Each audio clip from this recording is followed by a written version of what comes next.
Good morning, everyone. Lots going on as usual. Today is Wednesday, October 1st, 2025. Holy smokeronis, we're barreling into fall, fall, Thanksgiving, Christmas, right? All sorts of crazy stuff. Too early. It's too early, Mark. I know, it's too early. USA government shut down today. And a lot of people are saying, I don't know, Red October maybe? Who knows? I don't know. Who knows? We'll see. Trump, well, I've got a whole series on what Trump is saying he can do with this shutdown because there are special rules for the shutdown that Trump can just unilaterally fire people, remove whole departments, everything. It's a grab bag of, holy cow, you mean I could do all this now and the government's shut down? Is it Christmas? What? Too early. It's too early. Trump has the Gaza war all wrapped up except for Hamas. He says Hamas is going to sign on or they're not, but Israel's on board, Egypt's on board, the Arabs are on board, the Muslims are on board. He says everybody's on board except maybe Hamas. We'll see what happens with them. And so that's interesting. I've got that news for you. Canada Post funding. Carney says he's not going to fund Canada Post, so that's interesting. I think that these people have gone on strike and struck themselves out of a job. Antifa. The biggest story today is Antifa in the Canadian military. And holy smoke, you're kidding me. You mean the Canadian military is training Antifa on rifle and explosives, like weapons and explosives? I'm shocked. But the same thing's happening in the United States. And actually, it might even be at a very, very high level. And they may have just run a sting of their generals with the meeting that Hegseth just called of all the generals to come and see the Secretary of War while they were gathering data. And it reminded me, and it still reminds me right now, of season 2 of Game of Thrones, where Tyrion is seeding bad information to different places to flesh out the leaks and things like that. It seems like we're watching that in real time with much higher stakes and in the real world. So, man, it'll be interesting to watch if any of this actually comes to fruition and the general public are read into what's actually going on, because it seems like there's a public bullshit story and then the real story, maybe layers of the real story. And if the public ever gets read in on the quote real story of what's going on, all of the extra stuff that's going on, I think people will be shit shocked. Honestly, genuinely. So there's lots to get to. Let's get to it. First, we have to start with Antifa in the Canadian military. For years, Wiretap Media says, the Canadian Anti-Hate Network has claimed that neo-Nazis have been flooding the Canadian Armed Forces to be trained on firearms and explosives.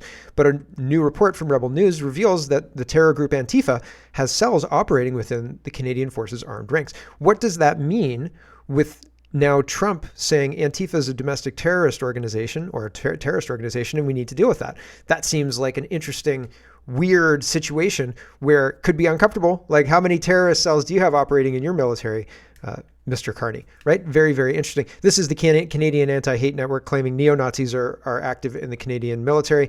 Not true, or if it's true, it certainly isn't at the level of the Antifa who are operating in the Canadian military. Wiretap continues, Gabrielle LePage allegedly deployed smoke bombs inside of a Christian church during worship and is believed to be a member of the terror group Antifa while working for the Department of National Defense.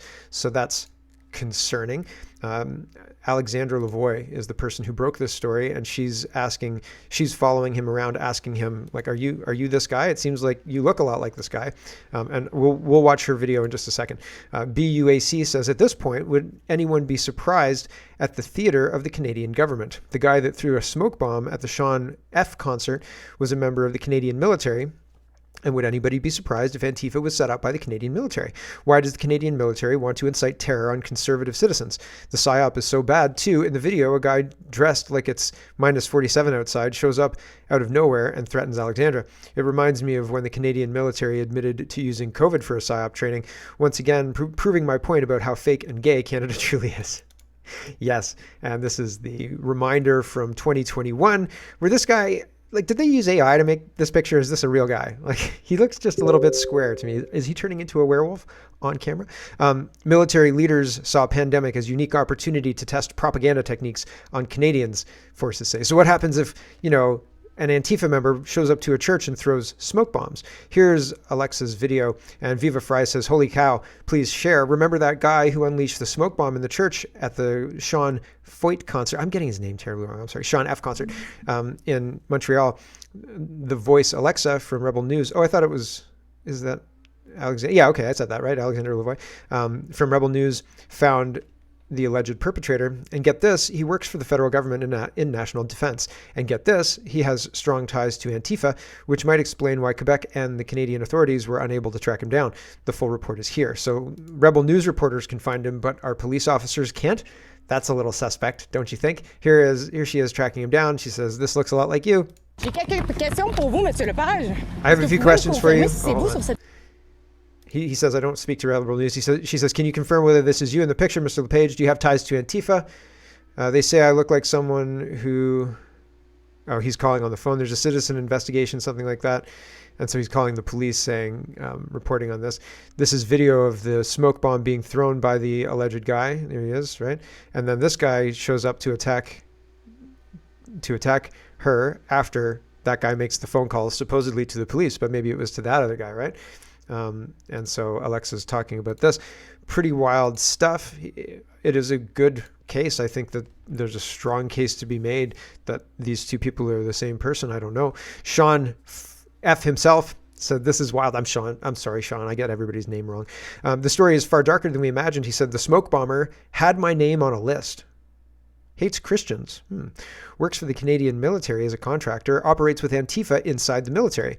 God is exposing it all." So this is another Rebel News thing. And this is Sean reacting to the Canadian military using his concerts as a psyop. Here we go. You got to watch this. They're confronting the guy who was embedded in the Canadian military, operating a secret Antifa cell that attacked our peaceful worship gathering inside of a church. Great job, Rebel News. Thank you for finding this guy. You guys got to watch this. This is wild. And we already watched this part. So pretty crazy stuff. These things are not an accident, I don't think. Ryan says, "I know if any one of us threw a couple of smoke bombs off in a mosque during an event, we would be paid a visit from the police and the media would have called us Islamophobes. But when it happens at a Christian church, it's good to go." That's weird. Right? That's pretty strange. Tamara Litch is responding to Sean. Sean says, "We now know Antifa is embedded inside the Canadian military. How is this not a bigger story yet?" And Tamara Litch says, "We're not allowed to talk about real problems in Canada.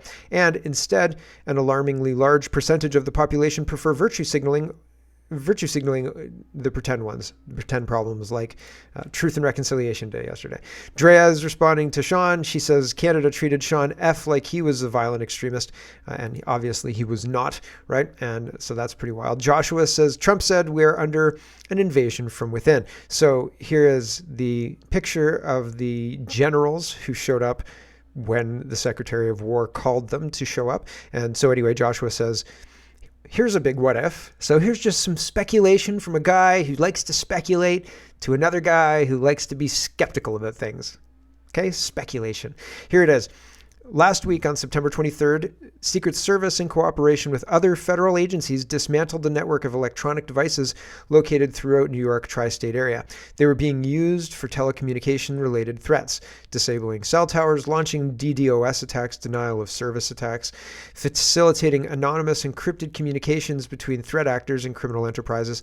On September 25th, the Secretary of War, Hegseth, called for all general officers an SES meeting at Quantico, Virginia. Quantico is the location of the Marine Corps Intelligence Activity, MCIA. This provides strategic and tactical intelligence, including SIGNET support worldwide. It's a satellite facility linked to Fort Meade NSA headquarters. What if there was suspicion that certain generals were compromised? Maybe Antifa members or something like that. Who knows, right? Because they were hired through DEI initiatives. Affirmative action, which is hiring people with specific skin color and not people with another specific skin color, and other affirmative action like people who identify as LGBT or people who identify as whatever from specific backgrounds that they've decided to be protected for whatever reason. These people are in high positions, not because they're the best, but because they tick a box. And maybe those people are compromised because maybe those people would be easy to compromise, right? Just saying. Anyway, so what if there's a suspicion that certain generals were compromised, or that metadata on the Secret Service busted cell phone encryption communication lines were connected to high-ranking military officers, or maybe classified intelligence was found on them? How would you find the source? You would call all of the generals or the general officers to an all call at a centralized location. Once inside, you would turn on your data capture systems and collect all the metadata to make a connection to the encrypted server. Remember, Trump said infiltration from within. What if he was saying this literally and directly? Yeah, Trump says a lot of things, and a lot of people discount the things he says, right? The other day, he said he was 45, 46, and 47. And he said, but I don't want any credit for those Biden years, man. Holy smoke. But, if you think about it, 45, 46, 47. What? A lot of people speculated that he was actually the commander-in-chief during the Biden years, and that the Biden years were a show and tell of what was potentially going to come down the pipe if we don't smarten up, right? I don't know. But just speculation. Here is Pete Hegseth, and he is talking to the generals about the war on warriors. Here we go. Ending the war on warriors. I heard someone wrote a book about that. For too long, we've promoted too many uniformed leaders for the wrong reasons. Based on their race, based on gender quotas, based on historic so-called firsts. We've pretended that combat arms and non-combat arms are the same thing. We've weeded out so-called toxic leaders under the guise of double-blind psychology assessments, promoting risk-averse, go-along-to-get-along conformists instead. You name it, the department did it.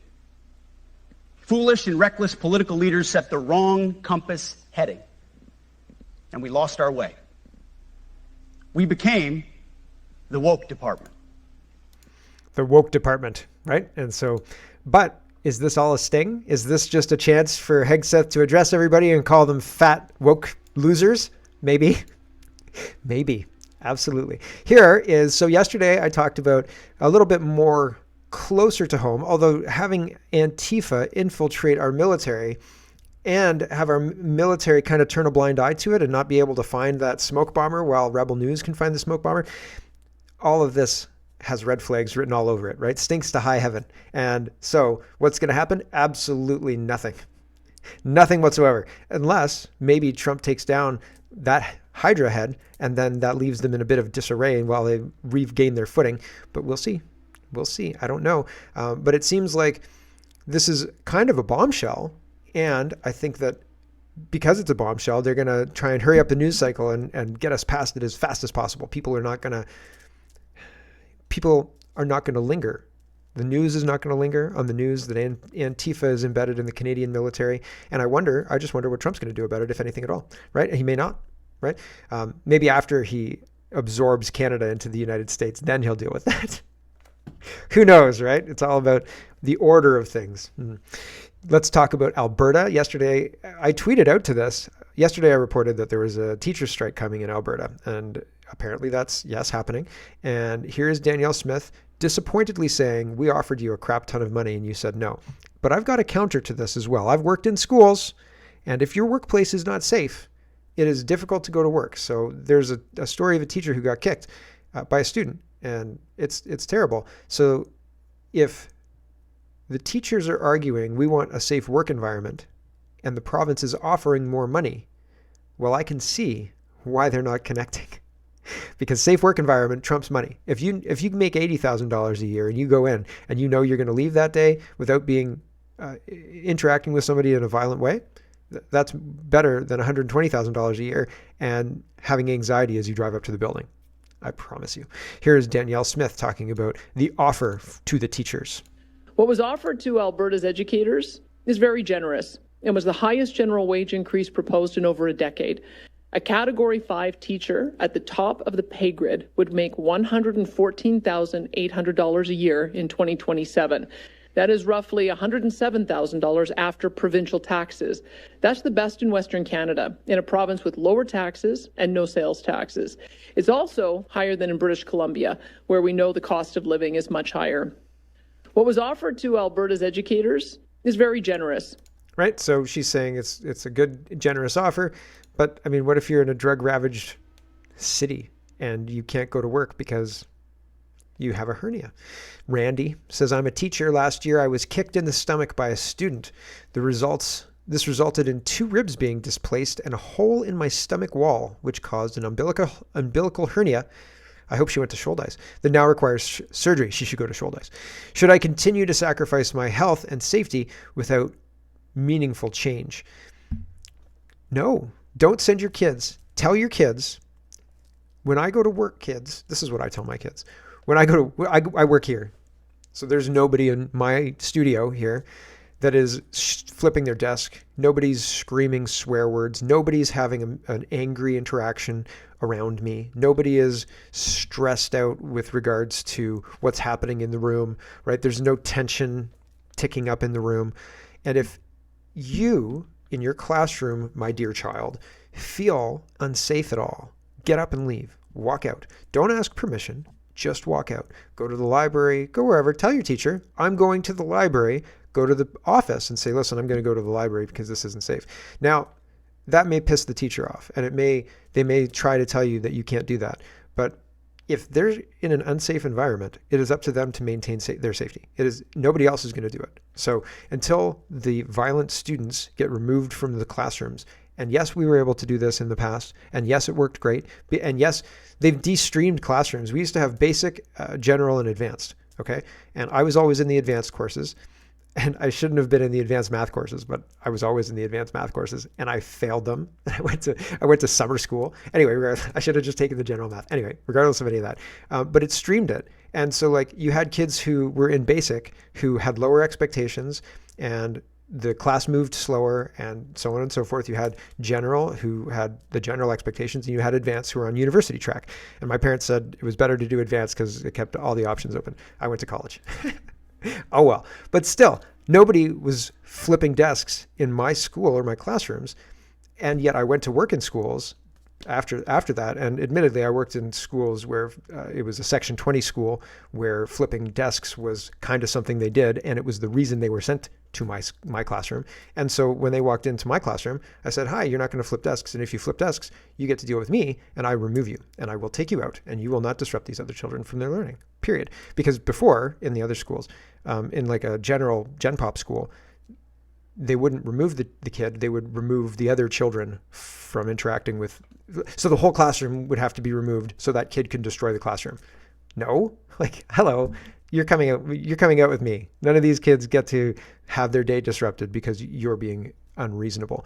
But you need to have a specialized classroom that's capable of that, right? Like you have to meet these kids where they're at. You can't toss them into a class full of kids who are not having social and emotional struggles and then expect this one kid who is having social and emotional struggles to just fit in. Like, it's not going to work. Anyway, you have to protect your kids because the schools are definitely not protecting them. The structure of the schools is not protecting them. They're not protecting their teachers. I left in 2015 because it was more dangerous for me to do the job in the correct way because I would be blamed for whatever, anything that happened that wasn't intentional or whatever. It would be like, you did this on purpose and now your entire career is at risk. So I just left the school board because, like, no thanks. It's not. You stacked the deck to create this bad situation, and then you toss me in there and expect me to solve this situation that's unsolvable because of the circumstances required by the education system. Nope. Sorry. Like, I'm going to leave, and good people leave, right? And then they get bad people who can't deal with it and then don't understand the implications of being blamed for something, whatever it is, your entire career is over, right? If you have 10 years in, 15 years in, and somebody blames you for something, done. That's it. So like, it's wild. And to be clear, I was never blamed for anything. I just left because I got a better job. But it's one of those things that the potential was so high, it was a barrier to continuing in the job. Like, it's absolutely crazy. Tammy says, both my teens were physically assaulted in 2 different incidents last year at school. The classrooms are too crowded. One teacher can't have eyes on 40 teens. They come home daily with stories of kids disrupting classes. The current situation isn't safe for teachers or kids. Get your kids out of those schools. Get them out. Do remote learning. You can send in the work and have the teachers mark the work, but you can have them do it in a safe environment. I mean, jeebers, probably Starbucks would be safer, but maybe not Starbucks. I don't want to promote Starbucks. I don't want to promote Tim Hortons either. Are there any coffee places that are Canadian anymore? Chris says, Starbucks was never Canadian. Chris says, that was quick. Taxpayer Federation urged Alberta government yesterday to compensate parents if teachers go on strike, and they are doing it. The province says money will come from savings incurred during a strike, $30 per student per day under 12 years old. Payments start October 31st.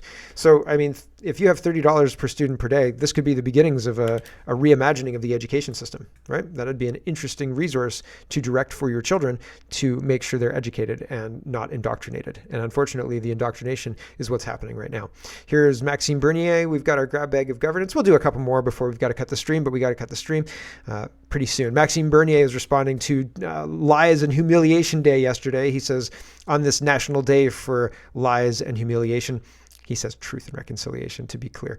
He says, let's remember that no bodies were found, that the residential schools genocide is a hoax, and that the reconciliation requires an end to the BS, the victim mentality, the fake white guilt, and the grifting based on it. Yep, I agree with all of that. And we should stop teaching our kids false history, because it's not helpful, it's harmful. People believing an interpretation of the past that is actively false and actively pushing a wedge and an ideology, we're in very, very dangerous waters. Gov.exe says, watch, Mark Carney says Canada Post is losing too much money and is unsustainable. The feds won't bail them out. I believe we are watching the death of Canada Post in real time. I don't see them lasting too much longer. Anybody want to buy a delivery company with me? I'm sure we could scratch up enough money to put together an offer, right? It's a behemoth. You need to cut so much to make it valuable, but once you cut it to the bone, it'll probably have some value in there, right? The facilities alone. No, they'll sell it to like Amazon or something, I think. But yeah, they'll sell it and privatize it. And all of these mail carriers have gone on strike to remove their job. They should fire their union. What idiots. Absolute morons. Here's Mark Carney saying Canada Post won't be getting bailed out. Other steps will need to be taken. Defending big cuts coming to a public service, sweeping reforms that have triggered nationwide demonstrations. A company is not viable, any organization not viable, if it's losing $10 million a day. A 158-year-old institution and tens of thousands of workers facing an uncertain future. Why the union is reacting the way they are is the only way you get those kinds of savings is through downsizing the workforce. This is the second Canada Post strike in less than a year, halting deliveries across the country. Last time around, it lasted more than a month, ending only after Ottawa intervened. But some labor experts say this latest disruption could drag on. They may think that letting a strike play out is the best way to sort of beat the union into submission and for Canada Post management to get what it wants. What's with porn stash neck tattoo? Like, what the heck, man? Dude needs a shave. Okay, with that, we have to say goodbye to the stream. Thanks for watching, everybody. If you want the whole show, head over to CanadaPoly.com and you can get access there. If not, that's okay. No